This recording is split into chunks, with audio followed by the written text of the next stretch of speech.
L'IGF renforce sa patrouille financière dans 8 secteurs des finances. L'Inspection générale des finances IGF accélère cette année le contrôle des finances publiques. Pour ce faire, 8 axes seront suivis de très près par ces gendarmes financiers afin de continuer à implémenter la bonne gouvernance prônée par le chef de l'État, Félix Tshisekedi.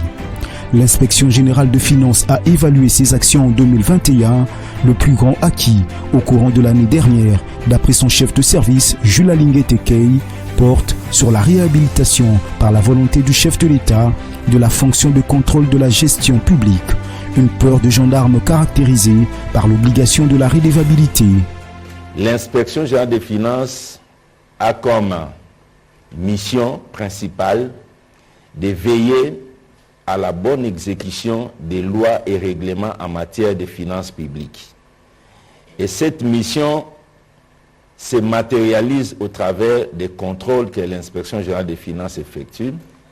Et ces contrôles se recentrent autour des opérations financières de l'État, aussi bien en recettes qu'en dépenses, l'État comme pouvoir central, l'État comme province, l'État comme activité territoriale décentralisée, l'État comme entreprise publique, établissement public. Voilà globalement les missions de l'inspection générale des finances et les contrôles que nous effectuons. Pour moi, d'abord, le travail ne se fait pas verbalement.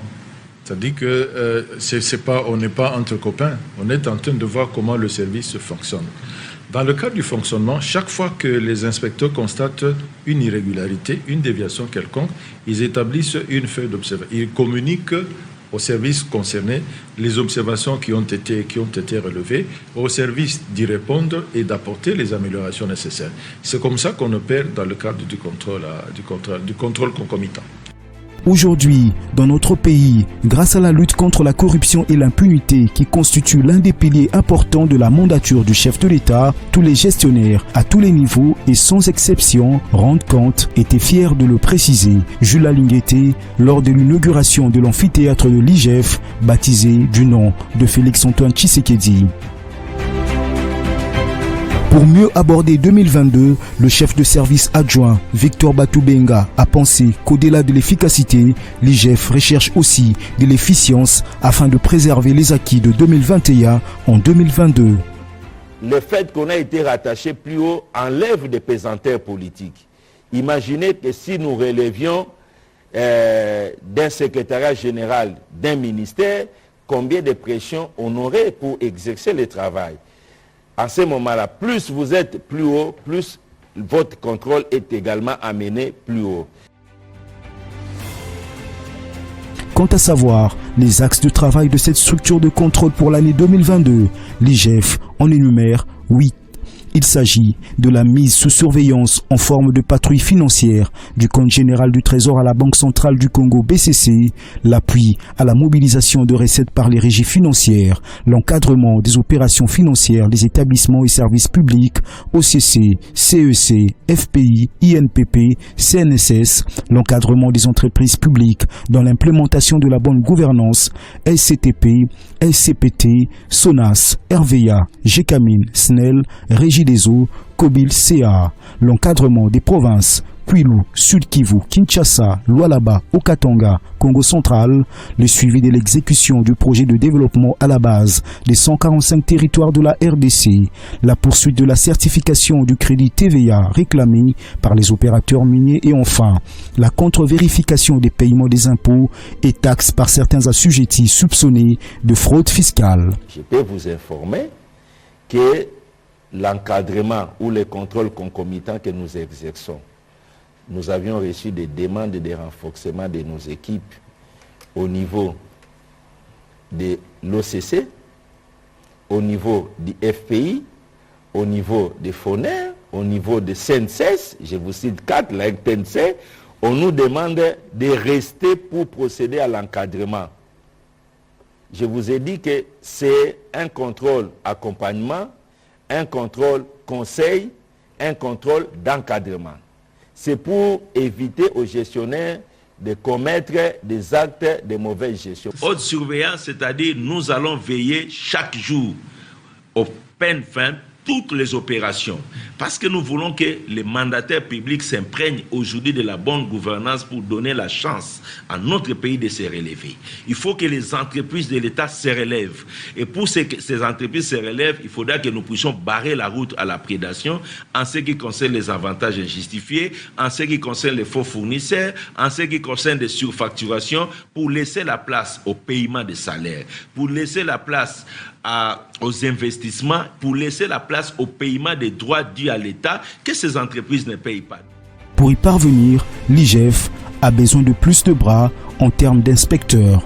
Dans le souci de rendre effective la vision de son Excellence, Monsieur le Président de la République, chef de l'État, tendant au renforcement de la gouvernance publique, notamment par l'assainissement des finances publiques par la lutte contre le détournement des deniers publics, l'Inspection générale de finances s'est engagée dans le processus de renforcement de sa capacité d'intervention.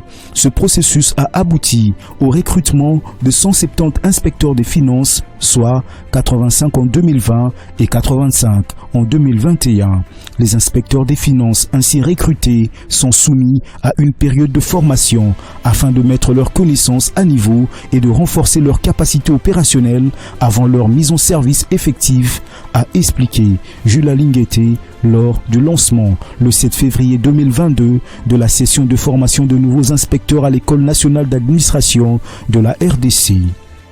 En 2020, quand nous arrivons à l'inspection générale des finances, nous avons trouvé que 60 inspecteurs généraux disponibles opérationnels. Donc, le champ d'action était trop limité. Et d'ailleurs, moi, j'estime que ce qui a été fait, c'est vraiment, ça relève de l'exploit. Les gens ont donné les meilleurs d'eux-mêmes. Il y a des gens qui ont fait au même moment 2-3 missions et tout. Donc, aujourd'hui, avec les instructions que nous avions eues de son Excellence, Monsieur le Président de la République, pour le rajeunissement du corps des inspecteurs de finances, on a eu à recruter en 2020 85 nouveaux inspecteurs et en 2021 à la fin, il y a 85 encore qui se sont ajoutés. Donc vous êtes passé de 60 à 230. Oui, nous sommes à près de 224 aujourd'hui publiés au journal officiel. Patrouille financière renforcée.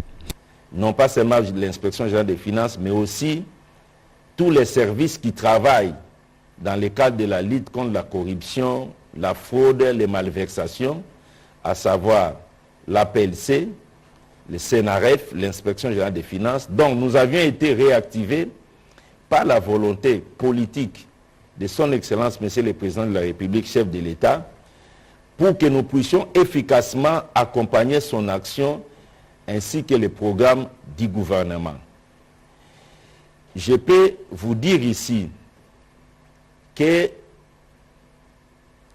avant notre avènement à la tête de l'inspection générale des finances, nous avions nous-mêmes été à l'inspection depuis presque sa création. Moi, je suis arrivé en 89. Rares étaient mes prédécesseurs qui avaient l'opportunité d'aller faire rapport ou de discuter du travail de l'inspection avec l'autorité directe de qui dépendait l'inspection générale des finances. Dans son combat acharné contre le détournement et la corruption, le président de la République, Félix-Antoine Tshisekedi, avait décidé de booster l'action de l'IGF afin de mieux mener la lutte contre ces fléaux. Les portes de l'autorité nous sont ouvertes lorsqu'il y a à discuter sur le travail de l'inspection générale des finances. Donc, nous avons la possibilité de les faire. Donc, il y a cette volonté-là, et c'est cette volonté-là qui fait aujourd'hui que l'inspection générale des finances a retrouvé les ailes pour faire le travail de contrôle avec beaucoup d'efficacité. Nous avons un programme d'action au départ en fonction de tout ce que nous avons comme information, dénonciation et demande des autorités politico-administratives. Nous faisons un programme d'action que nous faisons approuver par son Excellence, Monsieur le Président de la République, chef de l'État, au travers de son directeur du cabinet. Dénoncer également parce que nous devons tous ensemble mettre le pays sur la voie de la bonne gouvernance souhaitée par les chefs de l'État. Et comment dénoncer? Pour dénoncer, il faut écrire. Il faut donner les éléments des preuves. Et nous allons analyser. Si les preuves sont probantes, nous organisons une mission et nous maintenons le contact avec la visée. Et si nous récupérons les fonds, il aura droit à... Dans cette impulsion du chef de l'État, l'arrivée de l'inspecteur général de finances, chef de service et de son adjoint à la tête de l'IGF en 2020 a contribué à stopper l'hémorragie des détournements de fonds publics dans les différents services de l'État où les deniers publics sont manipulés. Il y a notamment les ministères, les entreprises et les établissements publics. L'on se souvient de plusieurs rapports accablants faits par l'IGF sur le détournement de l'argent public par des gestionnaires, notamment celui du projet de parc agro-industriel de Bukangalonzo ou encore la gestion de fonds Covid par le ministère de la Santé à l'époque sous l'autorité du docteur Eteni Longondo. Donc une véritable prédation organisée et planifié par un certain nombre d'individus qui a plongé le pays dans une situation catastrophique que les gouvernements actuels, les chefs de l'État, ils sont en train de se démerder jour et nuit pour relever la situation. Face à cette situation, en lieu et place de toujours rédiger des rapports a posteriori où le détournement ou la corruption est déjà fait, l'inspection générale des finances a changé son fusil d'épaule. Changement de méthode, nous nous sommes inspirés de la Convention des Nations Unies pour la lutte contre la corruption. Dans notre travail, avant, le travail de l'inspection générale des finances se faisait, les rapports étaient établis, mais ces rapports se terminaient dans les tiroirs des autorités. Et on a eu de sérieux problèmes. Partout où l'inspection générale des finances est passée, elle a eu à faire des observations qu'elle a portées à la connaissance des contrôleurs. Il n'y a pas une seule entité qu'on a contrôlée de laquelle n'a pas résulté une seule feuille de Partout. Partout où nous sommes passés. Ce qui dit... Partout nous sommes comme le chef de service. Il y a des graduations dans les observations. Il y a des observations majeures, des observations mineures, des observations secondaires. Il y a toujours des observations. Parce qu'en fait, lorsque l'inspection générale débarque, c'est quoi? C'est vérifier si tout se fait conformément à la réglementation. À l'initiative du président de la République, Félix-Antoine Tshisekedi, et sur sa décision, l'IGF a instauré la patrouille financière. Il s'agit de veiller à ce que tout se passe bien dans le secteur des finances publiques. Cette patrouille financière consiste à mener des contrôles pendant que les gestionnaires sont en train de poser des actes de gestion et ainsi les empêcher de détourner l'argent public. C'est ces contrôles que nous avions aujourd'hui privilégiés parce que ça nous amène à empêcher les actes de corruption, les actes de détournement et ça nous évite beaucoup de procès. Nous devons veiller aux intérêts de l'État et nous continuerons à le faire, et surtout qu'il s'agit des deniers publics. Donc, que les gens crient ou pas, oui. Nous avions mis ces projets sous haute surveillance, toutes les opérations seront surveillées, le projet n'est pas arrêté. Son Excellence, Monsieur le ministre d'État, ministre des Infrastructures, a écrit à l'inspection, demandant à l'inspection de reprendre la validation des paiements au profit de Tilégelou, ce qui est déjà fait. Donc, le projet va continuer à bénéficier des moyens, mais chaque 3 mois, nous allons nous inviter dans l'évaluation physique et financière pour nous assurer que les choses se passent bien. Notre objectif, c'est que ces projets phares qui matérialisent la volonté du chef de l'État de voir un certain nombre de provinces se développer, que ces projets puissent réussir. Ce n'est pas pour que ça échoue. Voilà pourquoi nous mettons ces projets sous haute surveillance pour que les gens qui s'invitent là-bas sachent que nous sommes derrière eux.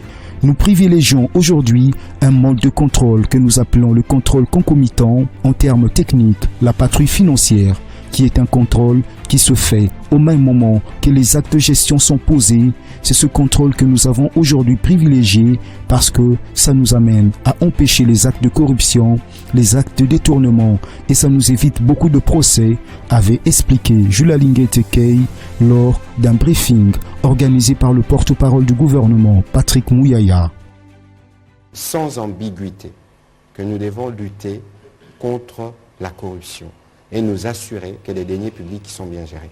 Enlevons le contrôle concomitant de l'inspection générale des finances. Voyons les choses telles qu'elles fonctionnent sans l'inspection générale des finances. Dans toute organisation, il y a ce qu'on appelle le contrôle interne. C'est-à-dire qu'on met en place des mécanismes tels que les incompatibilités soient exclues pour que le patrimoine soit préservé. Concrètement, lorsque une dépense doit être effectuée dans une entreprise, il y a des chèques qui doivent être établis. Avant qu'on établisse ce chèque-là, on demande, on s'assure, qu'est-ce qu'on veut payer? Est-ce qu'on paye